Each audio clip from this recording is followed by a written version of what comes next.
In this review we're back in the mining sector, and this is NZG's model of the Komatsu PC4000 in face shovel configuration. The model comes in its own outer shipping carton, and there's the box, which is also protected by a kind of bubble wrap. The box has got a very nice picture of the real machine on it, and there's also some details of the real machine printed on the box. But while the box is nice, it's the inside that counts, so let's open it up and see what we have.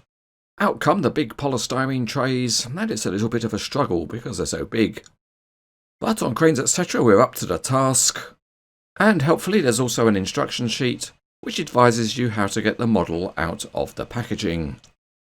The reason for that is that the model is securely fixed to the trays, and we can see that underneath there are a couple of holes, and in there are some screws which we need to undo because they're connected to the model.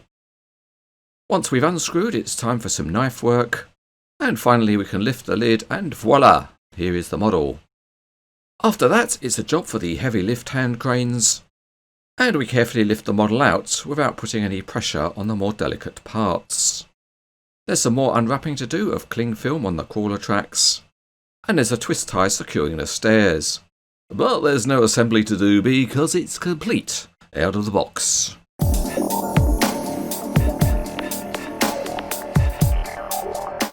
Looking underneath the model, there's a simple base plate with the NZG logo, and the large metal crawler tracks look convincing, and there's some detailing underneath the body.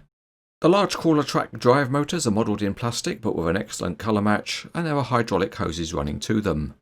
The metal crawler track pads have nice detailing.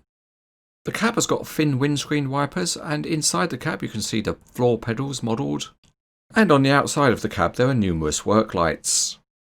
A particular highlight on the model are the nice mesh walkways, and these are surrounded by reasonably thin metal handrails. The cab has got slats on the side window, and there's an emergency ladder with a red release lever. There are large detailed grills on the side of the body which are plastic but with a very good colour match, and the treads on the stairs are also perforated. Again, there's more metal mesh walkways. At the back, the big counterweight has got sharp Komatsu graphics, and the detailing on top looks really good with the fire suppression equipment, and the detailing of the other major components. A particular high point of the model is the complex hydraulics detailing, and that includes all these pipes and other parts in the well at the foot of the boom, and there's a bank of soft hydraulic hoses leading away from it. Underneath the boom, the hydraulic ram jackets are plastic but with a very good colour match, and there are hydraulic hoses leading to them. The fine detailing continues up on the top side of the boom, and there are soft hoses running across to the stick. There's also a metal walkway with metal handrails. The fine hydraulics detailing continues on the stick, and it's good to see that the lifting eyes actually have holes. The big shovel has got hydraulic hoses running to it, and there's some very nice details within the casting. Looking inside the bucket, there's texture, and the teeth look rather frightening.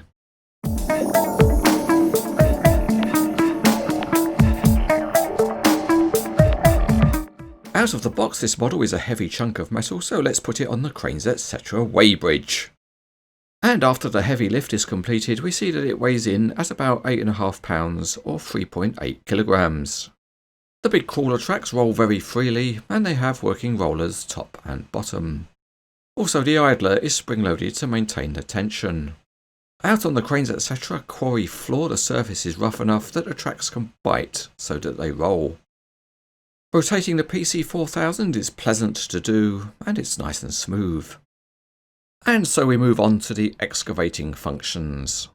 The first thing to say is that the hydraulic rams are very stiff, so you might need some muscle power to get them moving. And here we see the weaklings at Cranes etc. doing their best.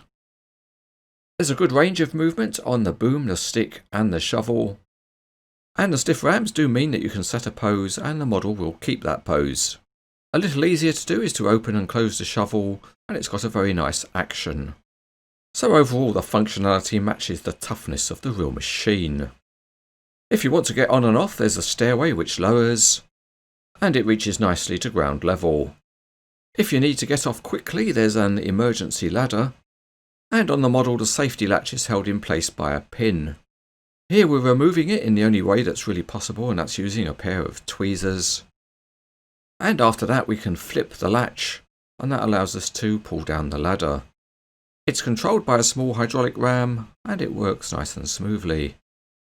And if you don't like your chances of getting off on one side, you can run round and get off on the other side. This is a face shovel, so in normal operation it would be positioned at the same level as a mining truck.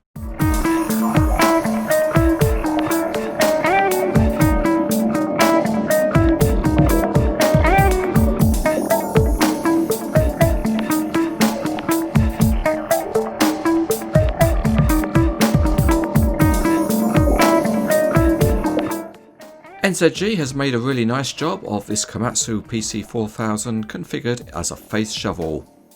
It's big and impressive, and both the detailing and the features are of a high standard.